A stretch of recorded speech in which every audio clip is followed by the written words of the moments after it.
Hello everyone, welcome back to the Food Tech Online app. I am Yash and today we are going to discuss important MCQs related to your food science and technology syllabus of CUET PG 2025 examination. जैसा कि आप सबको पता है आपका CUET PG 2025 examination बहुत ही ज़्यादा करीब आ चुका है, इसलिए हम आपके food science and technology subject group से रिलेटेड जो भी इंपॉर्टेंट MCQs हैं उनको आज डिटेल्ड एक्सप्लेनेशन के साथ में समझने की कोशिश करेंगे और देखेंगे कि इन क्वेश्चन से रिलेटेड कौन कौन से बेजर कॉन्सेप्ट्स है जो कि आपके एग्जाम में डायरेक्टली पूछे जा सकते हैं। ठीक है, तो ये आज इस इंपॉर्टेंट एमसीक्यू सीरीज का पहला सेट हम करेंगे जिसके अंदर हम 25 क्वेश्चंस को डिटेल में समझने की कोशिश करेंगे।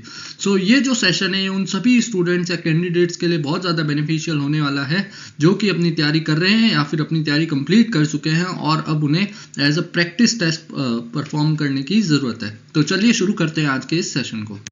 सो बिफोर वी मूव फॉरवर्ड, मैं आप सबको बताना चाहूँगा कि जो फूड टैग ऑनलाइन ऐप है उसने CUET PG एग्जामिनेशन की प्रिपरेशन के लिए डेडिकेटेड कोर्स लॉन्च कर दिया है। जो भी student food science and technology subject group की तैयारी करना चाहता है वो हमारे फूड टैग ऑनलाइन ऐप पे जाके इन कोर्सेज में एनरोल हो सकता है। अगर हम इन कोर्सेज के फीचर्स की बात करें तो सबसे पहले आपका जितने भी टॉपिक्स है related to your food science and technology syllabus उनको डिटेल में कवर किया जाएगा by the top faculty all around the India. Okay, उसके अलावा बात करें तो इसके अंदर आपको टेस्ट सीरीज प्रोवाइड की जाएगी जिसके अंदर आपके जितने भी इंपॉर्टेंट MCQs हैं और जितने भी PYQs है यानी प्रीवियस ईयर क्वेश्चन जिनके लिए स्टूडेंट को बहुत ज़्यादा मेहनत करनी पड़ती है ढूंढने के लिए, इन सबको एक साथ आपको एक ही जगह पे प्रोवाइड कर दिया जाएगा। ठीक है, विद द डिटेल्ड एक्सप्लेनेशन, ताकि अगर आपका उस PYQ से रिलेटेड भी कोई भी कॉन्सेप्ट आपकी बार डायरेक्टली पूछा जाए तो आप उसे इजीली सॉल्व कर पाए। उसके अलावा आपको ई बुक्स प्रोवाइड की जाएगी। ई बुक्स के अंदर आपकी जितनी भी इंपॉर्टेंट टॉपिक्स हैं उनसे रिलेटेड जो इन्फॉर्मेशन आपको जाननी जरूरी है यानी कॉम्प्रिहेंसिव इन्फॉर्मेशन आपको प्रोवाइड की जाएगी जिसको पढ़ के आप बहुत ही जल्द अपने कॉन्सेप्ट को क्लियर करके बहुत ही अच्छे से इस एग्जाम की प्रिपरेशन कर पाएंगे और फ्लाइंग कलर्स के साथ में इस एग्जाम को क्वालिफाई कर पाएंगे। उसके अलावा इसके अंदर आपको ग्रुप डिस्कशन का भी फीचर देखने को मिल रहा है यानी कि आप आपके साथ में जो भी candidates food tech online app से इस एग्जाम की प्रिपरेशन कर रहे हैं उनसे डायरेक्टली अपने जो भी क्वेश्चन है उनको पूछ पाएंगे, उनसे कोई भी डिस्कशन कर पाएंगे। साथ में आप इस ग्रुप में जुड़ के 24/7 अपने जो भी मेंटर या ट्यूटर हैं उनसे डायरेक्टली कोई भी क्वेश्चन पूछ सकते हैं। ठीक है, तो चलिए अब आगे बढ़ते हैं। अगर आपको इस कोर्स में एनरोल होना है तो आप फूड टेक ऑनलाइन ऐप पर जाके एनरोल हो सकते हैं। अब जिन स्टूडेंट्स को सिर्फ और सिर्फ ई बुक्स चाहिए related to your food science and technology तो आप इन ई बुक्स को कोर्स के अलावा भी अवेल कर सकते हैं। उसके लिए भी आपको फूड टैग ऑनलाइन ऐप पर विजिट करना है जहाँ पे आप इन ई बुक्स को ले सकते हैं जिनके अंदर बुलेट पॉइंट्स की फॉर्म में कॉम्प्रिहेंसिव इन्फॉर्मेशन हर टॉपिक से रिलेटेड आपको दी गई है जो कि आप पढ़ के बहुत ही कम टाइम में अपनी प्रिपरेशन को पूरा कर सकते हैं। नाउ इसके अलावा अगर सिर्फ आप टेस्ट सीरीज को अवेल करना चाहते हैं अलग से विदाउट अवेलिंग द कोर्स तो वो भी आप कर सकते हैं बहुत ही अफोर्डेबल प्राइस के अंदर। इस टेस्ट सीरीज के अंदर आप जो सब्जेक्ट ग्रुप देख पा रहे हैं जैसे कि इंट्रोडक्शन टू फूड साइंस जो टॉपिक है आपका, उसके अलावा बेसिक बेकिंग टेक्नोलॉजी जो टॉपिक है, introduction to food safety and preservation, advance baking technology, advance fruit and vegetable preservation technology, food safety hygiene and quality testing, ये सारे टॉपिक्स से रिलेटेड जो भी इंपॉर्टेंट MCQs या PYQs है वो आपको इन टेस्ट सीरीज की फॉर्म में देखने को मिलेंगे और इनका प्राइस भी आप देख सकते हैं बहुत ही ज़्यादा अफोर्डेबल रखा गया है। तो आप इस टेस्ट सीरीज को अवेल करके अच्छे से अपनी तैयारी को कर सकते हैं। और इस टेस्ट सीरीज का फीचर आप सबको मैंने बताया कि हर क्वेश्चन के आपको जो सॉल्यूशन होंगे वो तो दिए ही जाएंगे, उसके साथ में आपको डिटेल्ड प्रॉपर एक्सप्लेनेशन भी प्रोवाइड की जाएगी और इससे आप जो रिलेटेड कॉन्सेप्ट्स हैं उस क्वेश्चन के वो भी अच्छे से कवर कर पाएंगे। टेस्ट सीरीज में आप देख सकते हैं कि आपके अराउंड 75 to 100 क्वेश्चन पर टेस्ट में होंगे जिसकी ड्यूरेशन आपकी 1.5 आवर रखी गई है। तो इस तरीके से आप इन टेस्ट को भी प्रैक्टिस करके अपनी तैयारी को कंफर्म कर सकते हैं। Now we will move towards our session. The first question is that what is the preservative used in many processed meat? यानी जो आपके मीट प्रोसेसिंग के अंदर इनमें से कौन सा केमिकल प्रिजर्वेटिव सबसे ज्यादा इस्तेमाल किया जाता है इंडस्ट्री के अंदर। आपके ऑप्शन है sodium benzoate, sodium nitrate, sodium metasulphide and all of the above. तो अगर हम सबसे पहले बात करें प्रिजर्वेटिव का यूज क्यों किया जाता है, प्रिजर्वेटिव का जो प्राइमरी फंक्शन होता है वो होता है कि हमारा जो भी फूड प्रोडक्ट है उसकी स्पॉइलेज ना होने देना, उसकी स्पॉइलेज कंट्रोल करने के लिए प्रिजर्वेटिव बहुत सारे वर्क करते हैं। सबसे पहले तो ये वहाँ पे जो माइक्रोबियल ग्रोथ है उसको रोक देते हैं, उसके अलावा जैसे जो भी हमारे न्यूट्रिएंट्स है उनके डिकम्पोजिशन को कम कर देते हैं, जैसे लिपिड ऑक्सीडेशन या लिपिड डिकम्पोजिशन से हमारे रेंसिडिटी जैसे डिफेक्ट आते हैं, या प्रोटियोलाइटिक डिकम्पोजिशन के कारण हमारा जो प्रोडक्ट है उसका टेस्ट और फ्लेवर सब खराब हो जाता है। तो इन सब चीज़ों को रोकने के लिए और हमारे प्रोडक्ट की स्पॉइलेज को कम करके उसकी सेल्फ लाइफ को बढ़ाने के लिए हम बहुत सारे प्रिजर्वेटिव टेक्निक्स का या प्रिजर्वेटिव्स का इस्तेमाल करते हैं। अगर हम पर्टिकुलरली मीट प्रोडक्ट्स की बात करें तो मीट जो हमारे प्रिजर्वेटिव होते हैं, केमिकल प्रिजर्वेटिव, उनमें जो सबसे ज़्यादा इस्तेमाल किया जाता है वो होता है सोडियम नाइट्रेट। अब सोडियम नाइट्रेट ही क्यों इस्तेमाल किया जाता है, इसके प्रिजर्वेशन के साथ साथ और भी बहुत सारे बेनिफिट होते हैं।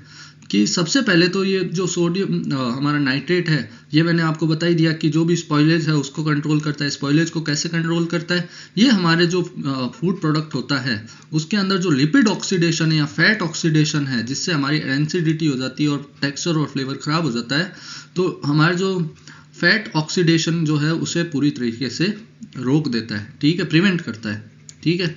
तो इस तरीके से प्रिजर्वेशन करता है। उसके अलावा ये माइक्रोबियल एक्टिविटी को कम कर देता है। उसके अलावा इसके कुछ और बेनिफिट्स होते हैं, जैसे कि ये जो हमारा सोडियम नाइट्रेट है, ये जो हमारा क्योरिंग होती है मीट की, क्योरिंग प्रोसेस आप सबको पता होगा, इसके अंदर जो हमारे मीट प्रोडक्ट होता है उसके अंदर ये जो हमारा सोडियम नाइट्रेट है, क्योरिंग के वक्त हमारे मीट प्रोडक्ट के अंदर जो मायोग्लोबिन हमारे प्रेजेंट होते हैं, मायोग्लोबिन आपको सबको पता है कि जो हमारे ब्लड के अंदर एक तरह से पिगमेंट प्रेजेंट होते हैं, वो उनको हम मायोग्लोबिन कहते हैं, जो कि ऑक्सीजन कैरी करने का वर्क परफॉर्म करते हैं। तो ये जो हमारे मीट प्रोडक्ट के अंदर मायोग्लोबिन प्रेजेंट होता है, इसके साथ में सोडियम नाइट्रेट रिएक्ट करता है और पिंक कलर हमारा प्रोड्यूस करता है। और ये जो पिंक कलर होता है ये डिजायरेबल होता है मीट प्रोडक्ट्स के अंदर, और ये क्या है, उनकी अपीयरेंस को बहुत ज़्यादा बढ़ा देता है। इस वजह से हमारा सोडियम नाइट्रेट जो है वो एज अ कलरिंग एजेंट भी बहुत ज़्यादा मदद करता है इन दी मीट प्रोडक्ट, और हमारे को क्योरिंग के बाद जो डिजायर्ड प्रोडक्ट के कैरेक्टरिस्टिक चाहिए वो प्रोवाइड करता है। इसी तरीके से ये क्योरिंग के वक्त जो फ्लेवर एनहांसिंग है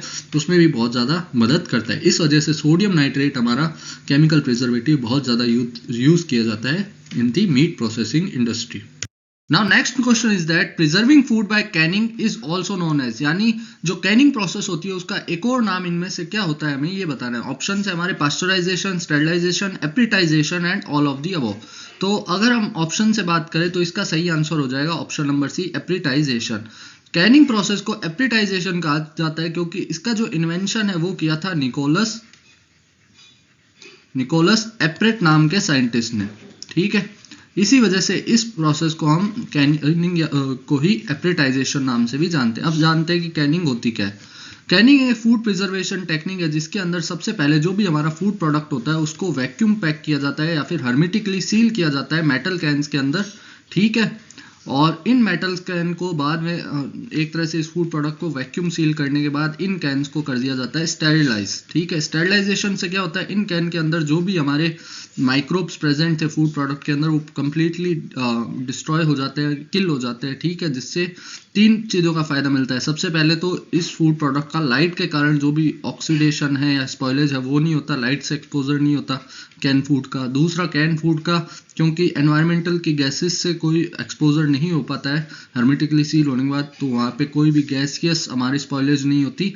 और साथ में माइक्रोबियल स्पॉइलेज को हम स्टेरिलाइजेशन करके, जिसे हम रेट्रोटिंग भी कहते हैं, इस स्टेरिलाइजेशन को, इसकी मदद से पूरी तरीके से किसी भी माइक्रोबियल एक्टिविटी को भी डीएक्टिवेट करके इसकी जो शेल्फ लाइफ है फूड प्रोडक्ट की वो बढ़ा देते हैं। अब कैनिंग से आपके एक क्वेश्चन ये भी बन जाता है कि आप सबको मैंने कहा कि इसमें मेटल कैन का इस्तेमाल किया जाता है, लेकिन जब हमारा फूड प्रोडक्ट डायरेक्टली मेटल के कॉन्टेक्ट में आएगा तो उसमें ऑक्सीडेशन होने की प्रोबेबिलिटी बढ़ जाती है फैट की, जिसे हम मेटल ऑक्सीडाइजेशन भी कहते हैं, ठीक है। तो इसको प्रिवेंट करने के लिए हम एक टर्म का इस्तेमाल करते हैं, लैकरिंग। लैकरिंग क्या होती है, ये जो कैन होते हैं इनकी जो इनर सरफेस होती है उसके ऊपर हम एक तरह से कुछ मटेरियल्स की कोटिंग कर देते हैं, ठीक है। और ये कोटिंग से जो क्वेश्चन बनता है वो ये बनता है कि जो कैनिंग होती है उसमें एसिड रेजिस्टेंट और हमारी सल्फर रेजिस्टेंट कोटिंग की जाती है। तो यहाँ पे ये क्वेश्चन बनता है कि कैनिंग के अंदर जो लैकरिंग होते हैं उसके टाइप क्या होते हैं। तो एक होता है हमारा AR लैकरिंग और दूसरा होता है SR लैकरिंग, ठीक है। तो मेनली एसिड रेजिस्टेंट और सल्फर रेजिस्टेंट हमारी इनर कोटिंग या फिर लेकरिंग की जाती है कैन्स के अंदर, जो कि हमारी कैनिंग प्रोसेस में इस्तेमाल किए जाते हैं for the storage of food. In can food की शेल्फ लाइफ कई कई सालों तक होती है और कई केसेस में तो ये 6 मंथ से लेके 10 ईयर्स तक भी कई फूड प्रोडक्ट्स को स्टोर करते हुए हमें देखे गए हैं। Now next question is very simple. Use of UV rays in preservation of food could be called as. Options are sun drying, dehydration, irradiation and none of the above. So the correct answer is the irradiation. आप सबको पता है UV rays के treatment से भी हम जो इसके UV rays की पेनिट्रेटिंग पावर होती है, इसकी मदद से माइक्रोबियल्स जो है उनको किल कर देते हैं, ठीक है, by penetrating their cell wall. Okay, और इसकी मदद से हम एक तरह से हमारे फूड प्रोडक्ट में जो माइक्रोबियल स्पॉइलेज है उसको पूरी तरीके से प्रिवेंट कर पाते हैं। तो इसका सही आंसर हो जाएगा ऑप्शन नंबर सी, इररेडिएशन। इररेडिएशन में यूवी रेज के साथ साथ गामा रेज का भी बहुत ज़्यादा इस्तेमाल किया जाता है। तो मेनली गामा रेज और यूवी रेज यही फूड इंडस्ट्री में फॉर द इररेडिएशन ज़्यादातर इस्तेमाल की जाती है। Now next question की बात करें, dash is the process of breaking down of complex matter into simpler one with aid of enzyme and bacteria. यानी एंजाइम और बैक्टीरिया की मदद से हम किसी भी सब्सटेंस के अंदर जो कॉम्प्लेक्स मैटर है उसको सिंपल वन में तोड़ेंगे, तो इस प्रोसेस को क्या कहेंगे? ऑप्शन है standardisation, formulation, fermentation and none of the above. इसका सही आंसर हो जाएगा option number C, fermentation. Fermentation में हम क्या करते हैं, मेनली जो भी हमारे कार्बोहाइड्रेट्स होते हैं किसी भी फूड प्रोडक्ट के अंदर, उनको हम एंजाइम्स और बैक्टीरिया की मदद से तोड़ देते हैं इन डिफरेंट प्रोडक्ट्स। इन प्रोडक्ट्स में मेनली हमारे देखने को मिलते हैं एसिड्स, ऑर्गेनिक एसिड जिनमें लैक्टिक एसिड होता है, सिट्रिक एसिड होता है, depend on the type of sugar we are fermenting. Okay, then उसके अलावा हमें अल्कोहल्स भी देखने को मिलते हैं एज अ प्रोडक्ट और बाय प्रोडक्ट ऑफ फर्मेंटेशन, ठीक है। Then we also get the gases. Gases में मेनली फर्मेंटेशन से हमें CO2 गैस देखने को मिलती है। तो depending on upon the nature of the bacterial culture और एंजाइम और depending on the we can say that carbohydrate we are fermenting, there are different type of product we obtain from fermentation। तो इसका सही answer हो जाता है option number सी, formulation. आप सबको पता है कि जो भी हमारा फूड प्रोडक्ट हम बनाते हैं उसके अंदर किस अमाउंट में डिफरेंट डिफरेंट इंग्रेडिएंट्स को मिलाना होता है for making the mix of particular product, तो उसको हम कहते हैं फॉर्मुलेशन। ओके, देन अगर हम स्टैंडर्डाइजेशन की बात करें तो स्टैंडर्डाइजेशन आप सबको पता है कि जो भी हमारा प्रोडक्ट है उसके जो कॉन्स्टिट्यूएंट्स हैं या फिर कंपोनेंट्स हैं या फिर इंग्रेडिएंट्स हैं उनको इस रेशियो में लाना ताकि वो हमारे जो भी लीगल स्टैंडर्ड है उसे मीट कर पाए। जैसे मिल्क के केस में अगर हम किसी भी फूड मिल्क प्रोडक्ट को या फिर किसी भी मिल्क पैकेट को टोन्ड मिल्क कह रहे हैं तो हमें उसमें FSSAI के स्टैंडर्ड जो है उसके हिसाब से फैट और SNF रेशियो डिटरमाइन करना ज़रूरी होता है। तो इस प्रोसेस को हम कह देते हैं standardisation. Now next question is the growth of psychrophiles in meat is characterized by। यानी मीट के अंदर जो हमारे साइक्रोफाइल्स होते हैं, साइक्रोफाइल्स वह बैक्टीरिया होते हैं जो लो टेम्परेचर के ऊपर ग्रो करते हैं। अराउंड इनका जो ऑप्टिमम टेम्परेचर होता है वो 7 डिग्री सेल्सियस के आसपास होता है, ठीक है।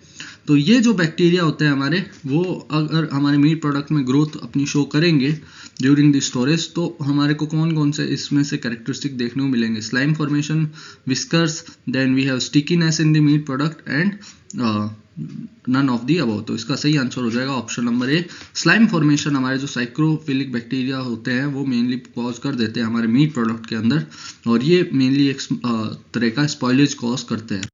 Now next question is that dash is used as an anti-mold agent in bread। यानी जो हमारा ब्रेड होता है उसके अंदर हम इनमें से कौन सा ऐसा केमिकल प्रिजर्वेटिव है जिसे as a anti mould agent इस्तेमाल करते हैं, जो कि हमारे ब्रेड के अंदर मोल्ड की ग्रोथ को रोकता है और स्पॉइलेज ऑफ ब्रेड को बहुत लंबे टाइम तक प्रिवेंट करता है।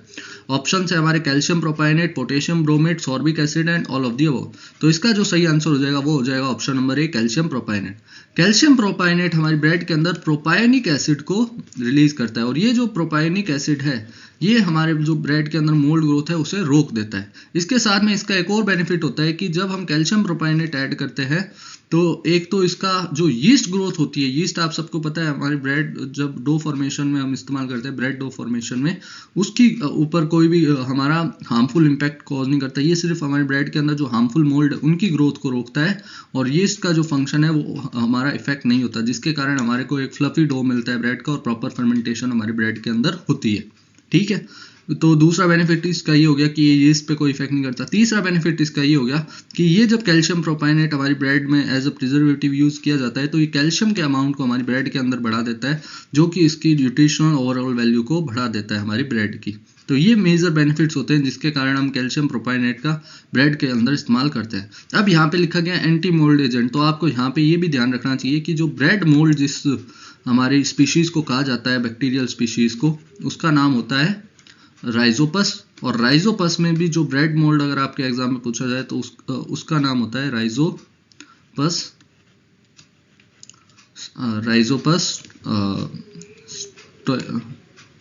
स्टोल्नीफेयर।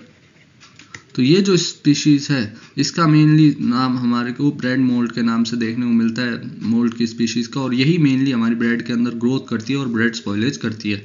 तो कई बार एग्जाम में पूछ लिया जाता है कि ब्रेड मोल्ड के नाम से कौन सी हमारी माइक्रोबियल स्पीशीज जानी जाती है, माइक्रोब जाना जाता है। नाउ नेक्स्ट क्वेश्चन की बात करें, which of the following is not permitted as a preservative in food products. तो इनमें से हमें बताना है कि ऐसा कौन सा केमिकल एजेंट है जिसको हम एज अ प्रिजर्वेटिव इस्तेमाल नहीं कर सकते किसी भी फूड प्रोडक्ट के अंदर। ऑप्शंस है formalin, benzoic acid, sorry there should be benzoic acid not benzoid, okay, and sorbic acid, and last one is the all of the above. तो इसका सही आंसर हो जाएगा फॉर्मेलिन। फॉर्मेलिन का इस्तेमाल एज प्रिजर्वेटिव जो हमारे all over the world ban करा गया है, ठीक है। और फॉर्मेलिन होता क्या है, केमिकली फॉर्मेलिन होता है 40% सॉल्यूशन ऑफ फॉर्मल एल्डिहाइड, ठीक है, इसको हम कहते हैं फॉर्मेलिन। और इसका जो इस्तेमाल है ये बैन क्यों किया गया है, फॉरबिटेड क्यों है, इसका मेन रीजन है क्योंकि जो फॉर्मेलिन होता है वो कार्सियोजेनिक होता है नेचर में, यानी इसकी जो कैंसर कॉज करने की प्रोबेबिलिटी होती है ह्यूमन बॉडी में आफ्टर कंजप्शन वो बहुत ज़्यादा होती है। तो इसके कार्सियोजेनिक नेचर की वजह से इसका जो इस्तेमाल है वो पूरी तरीके से फॉरबिडन है हमारी फूड इंडस्ट्री के अंदर as a preservative. Now the next question is that thermophiles can best grow above temperature of options are 40 degree Celsius, 45 degree Celsius, 50 degree Celsius and none of the above। तो इसका सही answer हो जाएगा option number B 45 degree Celsius पे हमारे जो thermophile की growth होती है वो बेस्ट मानी जाती है। इनका ग्रोथ टेम्परेचर अगर हम देखें तो वो around 40 degree Celsius to 60 degree Celsius तक हमें देखने को मिलता है। और अगर कोई भी हमारा बैक्टीरिया वो अराउंड 60 टू 80 अबव ग्रो करता है तो उसे हम कहते हैं एक्सट्रीम थर्मोफाइल नेचर का हमारा माइक्रो ऑर्गेनिज्म। अब आप सबको होता है ऑप्टिमम टेम्परेचर के बेसिस पे जो भी हमारे माइक्रो ऑर्गेनिज्म है उन्हें हम तीन तरीके से बांट सकते हैं। सबसे पहले तो होते हैं साइक्रोफाइल्स जो अभी हमने शुरुआत में ही देखे थे, ठीक है। उसके बाद में हमारे आते हैं मीजोफाइल्स और तीसरे हमारे पास में आते हैं थर्मोफाइल्स, ठीक है। जो हमारे साइक्रोफाइल्स होते हैं वो लो टेम्परेचर पे ग्रोथ करते हैं 7 डिग्री सेल्सियस और इससे बिलो टेम्परेचर पे हमारे मेनली साइक्रोफाइल्स ग्रो करते हैं। मीजोफाइल्स का जो ऑप्टिमम टेम्परेचर हम मानते हैं वो हमारा जो रूम टेम्परेचर होता है अराउंड 25 डिग्री सेल्सियस से जो हमारा 40 डिग्री सेल्सियस का जो टेम्परेचर होता है वहाँ तक हम मानते हैं। 37.5 डिग्री सेल्सियस इनके लिए बहुत ज़्यादा ऑप्टिमम हम मानते हैं मीजोफाइल्स के लिए। और जो थर्मोफाइल्स होते हैं वो 40 डिग्री सेल्सियस से जो अबव टेम्परेचर होता है उस पर ये थर्मोफाइल्स जो है हमारे ग्रो करते हैं, ठीक है। तो इस तरीके से हमने इनका क्लासिफिकेशन कर रखा है। नेक्स्ट अगर हम बात करें the method of preserving food by Canning is discovered by which scientist. ये हमने शुरुआत में ही डिस्कस कर लिया था कि जो हमारे निकोलस एप्रेट है इन्होंने सबसे पहले कैनिंग जो प्रोसेस थी उसे डिस्कवर किया था या इन्वेंट किया था, इसीलिए इस प्रोसेस का नाम इनकी के नाम के ऊपर एप्रेटाइजेशन भी कहा जाता है। अब कैनिंग होती क्या है वो भी हमने समझ लिया था कि सबसे पहले हमारा जो भी फूड प्रोडक्ट है उसे हम हर्मेटिकली सील करते हैं यानी वैक्यूम पैक करते हैं एक कैन के अंदर और उस कैन को बाद में हम स्टेरलाइज कर देते हैं जिससे उसका जो शेल्फ लाइफ है फूड प्रोडक्ट का वो बहुत ज्यादा बढ़ जाता है। Now next question is that enzyme responsible for the conversion of sugar to alcohol and CO2 हमें बताना है। यानी कि ऐसा कौन सा एंजाइम है जो कि हमारे शुगर का फर्मेंटेशन करके उससे अल्कोहल और CO2 बनाता है। ध्यान रखिएगा यहाँ पे वर्ड है अल्कोहल प्रोडक्शन करता है, ठीक है। ऑप्शन है amylase, fermentase, zymase and none of the above. तो इसका अगर हम ऑप्शन से जाए तो अमाइलेज तो बिल्कुल नहीं होगा क्योंकि अमाइलेज जो एंजाइम है वो स्टार्च का ब्रेक डाउन करता है इनटू दी स्मॉलर शुगर और मेनली स्टार्च से जो ये क्या करता है हमारा ग्लूकोज का प्रोडक्शन करता है, ठीक है। यानी स्टार्च को तोड़कर या ब्रेक डाउन करके उससे ग्लूकोज बनाता है। फर्मेंटेज भी नहीं होगा, इसका सही आंसर होगा जाइमेज। जाइमेज एंजाइम क्या करता है, ये हमारा जो भी हमारा कार्बोहाइड्रेट होता है, ठीक है, या शुगर्स होते हैं इनको तोड़ता है ये इथेनॉल में, इथेनॉल अल्कोहल के अंदर इनको ब्रेक डाउन करता है और साथ में ये करता है CO2 का प्रोडक्शन, ठीक है। और ये जो जाइमेज एंजाइम है ये हमारा मेनली इस्तेमाल किया जाता है ब्रूइंग इंडस्ट्री में। अब आप सबको बताएं कि जो बियर बनाने की प्रोसेस होती है उसे ब्रूइंग कहते हैं। इसी तरीके से ब्रूइंग इंडस्ट्री के अलावा जो भी हमारे अल्कोहलिक ड्रिंक्स बनते हैं उन सब में मेनली जाइमेज का इस्तेमाल किया जाता है, जो कि हमारे कार्बोहाइड्रेट्स का फर्मेंटेशन करके उनसे इथेनॉल अल्कोहल मेनली बनाता है। Now next question is that sterilization of liquid food by direct steam injection is called. Options are appreciation, stemization, appretization, यहाँ पे टी होगा, appretization and none of the above। तो इसका सही आंसर हो जाएगा ऑप्शन नंबर ए अपराइजेशन। अपराइजेशन का दूसरा नाम हम कहते हैं अल्ट्रा पास्चराइजेशन मेथड, ठीक है। और ये मेनली स्टेरिलाइजेशन टेक्निक है जिसके अंदर हम हाई टेम्परेचर स्टीम जो होती है वो हमारे फूड प्रोडक्ट के अंदर पास आउट करते हैं, ठीक है। और ये जो हाई टेम्परेचर स्टीम होती है इसका टेम्परेचर अराउंड हम रखते हैं 150 डिग्री सेल्सियस और इसको हम पास आउट करते हैं हमारे फूड प्रोडक्ट से फॉर 1 सेकेंड और लेस देन 1 सेकेंड, यानी फ्रैक्शन ऑफ सेकेंड के लिए भी हम जो है इस स्टीम को पास करते हैं अकॉर्डिंग टू रिक्वायरमेंट और the nature of the food product, ठीक है। इसका मेनली इस्तेमाल हम मिल्क स्टेरिलाइजेशन जो होता है उसके अंदर देखने को हमें मिलता है, अल्ट्रा पास्चराइजेशन का, अपराइजेशन स्टेरिलाइजेशन मेथड का। Now next question is that the virus which cause lysis of bacterial cells is called, यानी वह वायरस जो कि हमारे बैक्टीरियल सेल वॉल का लाइसिस कर देता है, उन्हें तोड़ देता है, उसे हम क्या कहते हैं? ऑप्शन है bacteriophage, retrovirus, rhinovirus and all of the above. तो इसका सही आंसर हो जाएगा बैक्टीरियोफेजेस। बैक्टीरियोफेजेस वह वायरस होते हैं जो कि हमारे बैक्टीरियल सेल वॉल के ऊपर अटैच होते हैं, उसके बाद इस सेल वॉल को पेनिट्रेट करके इसके न्यूट्रिएंट की मदद से ये वायरसेस अपनी ग्रोथ को कंफर्म करते हैं, ठीक है। और जब ये बैक्टीरियोफेजेस हमारे ग्रोथ अपनी कर लेते हैं उसके बाद ये इस सेल वॉल को तोड़ के साइड के एनवायरनमेंट में एक तरह से स्प्रेड हो जाते हैं, यानी वह वायरस जो कि बैक्टीरियल सेल वॉल का इस्तेमाल करके ग्रोथ करते हैं उन सबको हम कहते हैं bacteriophages. Next question is that storage under vacuum is called. अगर हम वैक्यूम के अंदर किसी भी फूड प्रोडक्ट की स्टोरेज करते हैं ताकि उसके अंदर स्पॉइलेज को कंट्रोल किया जा सके एज अ प्रिजर्वेशन टेक्निक, तो हम उस प्रोसेस को या उस स्टोरेज को कहते हैं हाइपोबारिक स्टोरेज। अब हाइपो का आपको सबको मतलब पता है लेस, और बारिक होता है प्रेशर, यानी लो प्रेशर में स्टोर करना। और आप सबको होता है वैक्यूम के अंदर हम क्या करते हैं, वैक्यूम के अंदर हम जो भी एटमॉस्फेरिक प्रेशर होता है उससे लो प्रेशर कर देते हैं by removing the air present in the particular space, okay. So इस तरह की स्टोरेज को हम कहते हैं hypobaric storage. Now next question is that the process in which half of the moisture is removed before freezing is called, यानी ऐसी process जिसके अंदर हम 50% ऑफ मॉइस्चर किसी भी फूड प्रोडक्ट का रिमूव कर लेते हैं to increase its shelf life, तो उसे हम क्या कहते हैं? ऑप्शन है हमारे lyophilisation, freeze drying, dehydrofreezing and none of the above. तो इसका सही आंसर हो जाएगा डीहाइड्रोफ्रीजिंग। अब इस 50% मॉइस्चर को रिमूव करने के दो मेजर कारण होते हैं। एक तो इससे जो भी हमारा फूड प्रोडक्ट है उसके अंदर जो अमाउंट ऑफ वाटर है और वाटर एक्टिविटी है वो बहुत ज़्यादा कम हो जाती है, जिससे माइक्रोबियल ग्रोथ के चांसेस कम हो जाते हैं। दूसरा, अगर बहुत ज़्यादा वाटर प्रेजेंट होगा हमारे किसी भी फूड प्रोडक्ट के अंदर तो फ्रीजिंग के वक्त उसमें आइस क्रिस्टलाइजेशन होगा, जिसके कारण हमारे फूड प्रोडक्ट में काफ़ी सारे टेक्सचर डिफेक्ट हो सकते हैं, ठीक है। तो इस एक्सेसिव आइस क्रिस्टलाइजेशन के कारण हमारे फूड प्रोडक्ट में टेक्सचर डिफेक्ट को प्रिवेंट करने के लिए भी हम 50% ऑफ मॉइस्चर काफ़ी सारे फूड प्रोडक्ट से रिमूव कर लेते हैं बिफोर देयर फ्रीजिंग, ठीक है। तो इस प्रोसेस को हम कहते हैं डीहाइड्रोफ्रीजिंग। लायोफिलाइजेशन और फ्रीज ड्राइंग दोनों एक ही प्रोसेस है। फ्रीज ड्राइंग का ही दूसरा नाम लायोफिलाइजेशन भी होता है। और इसके अंदर हम क्या करते हैं, सबसे पहले हम जो भी हमारा फूड प्रोडक्ट होता है उसको एक सर्टेन टेम्परेचर, लो टेम्परेचर और प्रेशर के अंदर रखते हैं, जिसकी मदद से उसके अंदर का जो भी मॉइस्चर है वो सब्लिमेशन प्रोसेस के थ्रू रिमूव हो जाता है। ये ध्यान रखिएगा, जो फ्रीज ड्राइंग है वो कई बार पूछा जाता है कौन से प्रिंसिपल पर वर्क करता है, तो इसका सही आंसर हो जाएगा सब्लिमेशन। जो हमारी प्रोसेस होती है, प्रिंसिपल होता है, उसके ऊपर वर्क करता है, जिसके अंदर जो भी हमारा वाटर प्रेजेंट होता है आइस क्रिस्टल की फॉर्म में हमारे फूड प्रोडक्ट के अंदर इन द फ्रीजिंग कंडीशन, वो डायरेक्टली हमारा वेपर में कन्वर्ट हो जाता है before converting into the liquid form, ठीक है। तो इस प्रोसेस को हम कहते हैं सब्लिमेशन। और सब्लिमेशन प्रिंसिपल के ऊपर हमारी फ्रीज ड्राइंग वर्क करती है और इससे हम 90% तक 90 to 95% वाटर रिमूव हो जाता है सब्लिमेशन से। उसके बाद हम फ्रीज ड्राइंग के अंदर दूसरा वर्क करते हैं सेकेंडरी फेज, जिसे हम कहते हैं फ्रीज ड्राइंग का, जिसके अंदर हम जो रिमेनिंग 1 to 2% या 5% मॉइस्चर होता है उसे वैक्यूम पंप की मदद से एक्सट्रैक्ट कर लेते हैं, ठीक है, तो ये होता है फ्रीज ड्राइंग। और डी हाइड्रो फ्रीजिंग मैंने आपको बताई दिया, 50% मॉइस्चर रिमूव करके बाद में हम फ्रीजिंग करते हैं। Now next question है combination of one or more than one method of for synergistic preservation is called। यानी अगर हम किसी भी फूड प्रोडक्ट के अंदर एक साथ एक से ज़्यादा मेथड्स का या फिर प्रिजर्वेशन टेक्निक्स का इस्तेमाल करते हैं to increase it self life, तो उस प्रोसेस को हम क्या कहेंगे, या इस जो टेक्नोलॉजी है इसे हम क्या कहेंगे।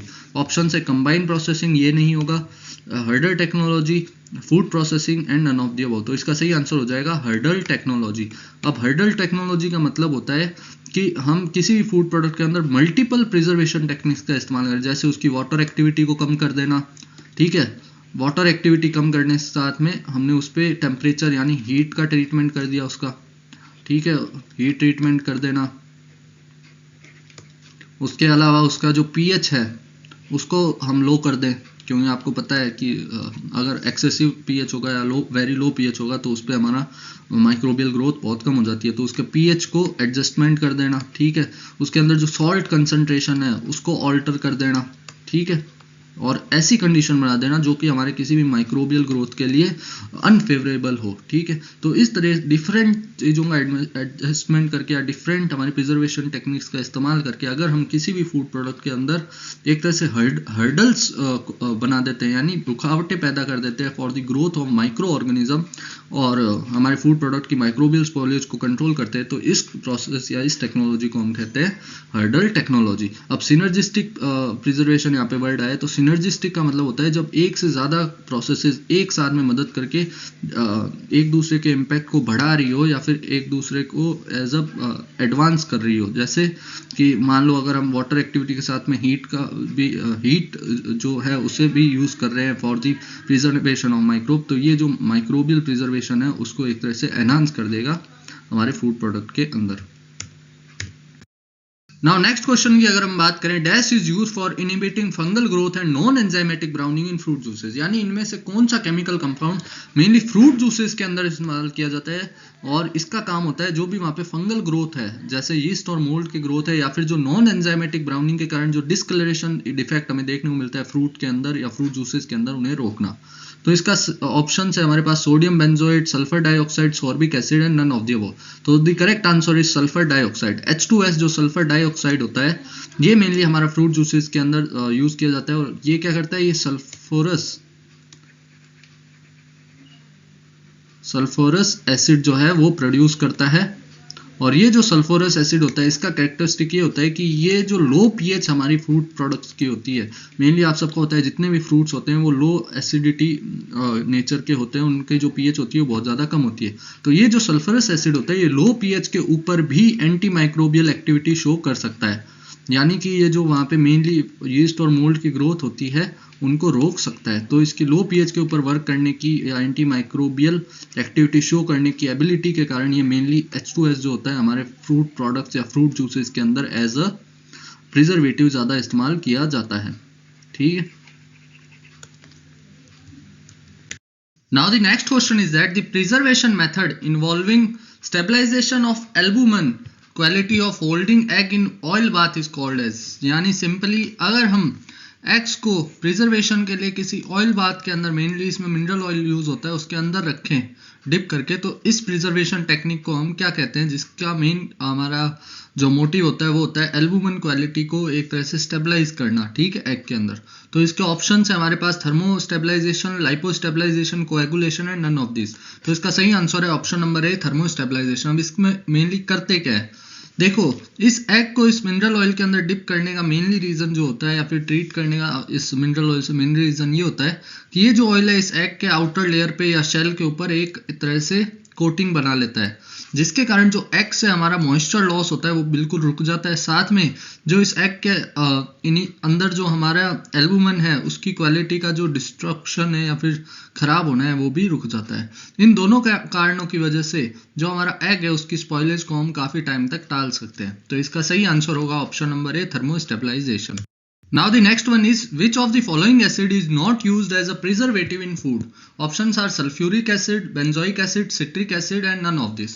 So the correct answer is the sulfuric acid. Sulfuric acid दरअसल क्योंकि इसकी एसिडिक स्ट्रेंथ बहुत ज़्यादा होती है, साथ में ये ह्यूमंस के लिए टॉक्सिक भी होता है और साथ में ये हमारा कोरेसिव नेचर का भी होता है, ठीक है। इन सब कारणों की वजह से जो सल्फ्यूरिक एसिड है इसका इस्तेमाल हम एज अ प्रिजर्वेटिव नहीं कर सकते, क्योंकि ये एडिबल नहीं होता है। इसको हम एक तरह से ह्यूमन बॉडी में कंज्यूम नहीं कर सकते हैं, ठीक है। इस वजह से इसका आंसर हो जाएगा option number A. Benzoic acid बहुत ज़्यादा इस्तेमाल किया जाता है as a preservative. Citric acid भी बहुत ज़्यादा इस्तेमाल किया जाता है। Now the next question is that egg should be stored at the temperature of, यानी eggs को हम मेनली किस टेम्परेचर के ऊपर स्टोर रखते हैं ताकि उसकी क्वालिटी को हम मेंटेन रख पाएँ और उसकी स्पॉइलेज को कंट्रोल कर पाएँ। तो इसका सही आंसर है option number B, 15 degree Celsius. Generally जो एग होता है वो 13 to 15 डिग्री सेल्सियस के टेम्परेचर पे ही स्टोर किया जाता है ताकि उसके अंदर बहुत ज़्यादा चेंजेस हमें ना देखने को मिले due to the environment. Now next one is the what help in maintaining pH of the food products. Options are buffering agent, sequestrant, anti-caking agent and anti-foaming agent. Anti foaming agent तो नहीं होगा, anti caking agent भी नहीं होगा, क्योंकि ये क्या करते हैं, ये जो हमारा कोई भी पाउडर फूड प्रोडक्ट है वो एनवायरनमेंट से मॉइस्चर एब्जॉर्ब करके एक तरह से लम्प फॉर्मेशन ना करे, ये इंश्योर करते हैं। सिक्वेस्ट्रेंट भी नहीं होगा, क्योंकि सिक्वेस्ट्रेंट होते हैं चिलेटिंग एजेंट जो कि फ्री मेटल आयंस के साथ में बाइंड करके जो हमारा फैट का ऑक्सीडेशन है वो फूड प्रोडक्ट में ना हो, ये इंश्योर करते हैं। लिपिड ऑक्सीडेशन को रोकते हैं by combining with metal ions, free metal ions, okay. Then अगर हम बात करें इसका सही आंसर होगा option number A, buffering agent. Buffering agent जैसे साइट्रेट, बफर, ये सब हम मेनली फूड प्रोडक्ट्स में इस्तेमाल करते हैं। ये क्या करते हैं, अगर हमारी पीएच बहुत ज़्यादा एसिडिक या फिर एल्कलाइन नेचर की तरफ शिफ्ट हो रही है तो उसे ये जो फूड प्रोडक्ट की पीएच होनी चाहिए उस रेंज के अंदर मेंटेन रखते हैं, ठीक है। तो पीएच मेंटेनेंस के लिए हम बफरिंग एजेंट्स का इस्तेमाल करते हैं। इसमें मैंने आपको बता दिया साइट्रेट बफर, मालेट बफर, ये मेनली फूड इंडस्ट्री में इस्तेमाल होते हैं। नेक्स्ट अगर हम बात करें elimination of all form of bacteria is called. देखो यहाँ पे अलग अलग प्रोसेसेस बता रखी है और इन तीन ये चारों ही एक तरह से हीट प्रोसेसिंग है, लेकिन हमें बताना है कि सारी ऑल फॉर्म ऑफ बैक्टीरिया किस में एलिमिनेट हो जाती है। तो इसका सही आंसर होगा ऑप्शन नंबर बी, स्टेरिलाइजेशन। अब बाकियों को भी अगर हम समझे तो पास्चराइजेशन सिर्फ इस्तेमाल किया जाता है टू किल दी पैथोजेंस और हार्मफुल बैक्टीरियाज, ठीक है। तो जहाँ पे भी पैथोजेंस लिखा है वहाँ पे उनको एलिमिनेट करने के लिए हम मेनली पास्चराइजेशन का इस्तेमाल करते हैं, जिसमें सारे बैक्टीरिया नहीं मारे जाते, सिर्फ हार्मफुल बैक्टीरिया मारे जाते हैं। स्टेरिलाइजेशन में ऑल बैक्टीरिया मार दिए जाते हैं, ठीक है। ब्लांचिंग प्रोसेस होता है inactivate enzymes mainly in fruits and vegetables by boiling them, okay, for a certain amount of time, ठीक है। और एंजाइम्स में भी ये कौन कौन से मेनली एंजाइम्स इनएक्टिवेट कर रहा है, उसमें दो आते हैं। एक तो पॉलीफिनॉल ऑक्सीडेज, जिसे शॉर्ट में पीपीओ भी लिखते हैं, पॉलीफिनॉल ऑक्सीडेज, और दूसरा पैक्टिनेस जो कि फूड प्रोडक्ट को स्पॉइल करते हैं। पॉलीफिनॉल ऑक्सीडेज आप सबको पता है एंजाइमेटिक ब्राउनिंग के लिए रिस्पॉन्सिबल होता है, ठीक है। तो इन दोनों को इनएक्टिवेट करता है। उसके बाद एप्रेटाइजेशन, एप्रेटाइजेशन स्टेरिलाइजेशन का एक हम कह सकते हैं एडवांस वर्जन है। इसके अंदर पहले हम कैनिंग करते हैं, वैक्यूम सील करते हैं, उसके बाद स्टेरिलाइजेशन करते हैं, ठीक है। तो इसका सही आंसर हो जाएगा ऑप्शन नंबर बी।